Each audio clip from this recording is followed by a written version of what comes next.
السلام علیکم ورحمۃ اللہ وبرکاتہ۔ آیات کا جواب دینا۔ واضح رہے کہ احادیث میں بعض آیات اور بعض صورتوں کے آخر میں جواب دینے کے الفاظ مذکور ہیں۔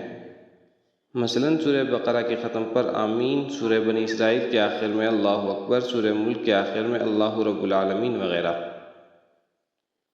یہ جوابات جماعت کی نماز میں دینا جائز نہیں، البتہ نماز سے باہر کوئی شخص ان آیات یا صورتوں میں سے کوئی آیات پڑھے یا صورت ختم کرے تو اس کا جواب دینا مستحب ہے، اور نبی کریم صلی اللہ علیہ وسلم نے نماز کے باہر یہ جوابات دینا منقول ہے۔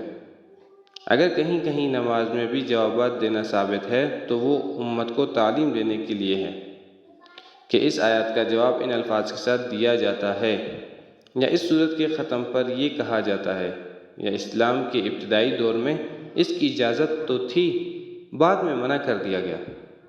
جیسے کہ اسلام کے ابتدائی دور میں نماز میں باتیں کرنے کی اجازت تھی، یا جو رکعتیں نکل گئی ہیں ان کو نیت باندھ کر جلدی جلدی پڑھ کر امام کے ساتھ جماعت میں شامل ہونے کی اجازت تھی، بعد میں یہ سب باتیں منع کر دی گئی ہیں۔ اسی طرح یہ جوابات بھی نماز میں منع کر دیے گئے ہیں، البتہ یہ جوابات اکیلا نفل نماز پڑھنے والا دے سکتا ہے، اور ایسے ہی سورہ فاتحہ کے آخر میں آمین کہنا یہ ان سب باتوں سے مستثنیٰ ہے۔ والسلام۔ چینل کو لائک اور سبسکرائب کرنا نہ بھولیے تاکہ ہر نئی آنے والی ویڈیو آپ حضرات تک پہنچ سکے۔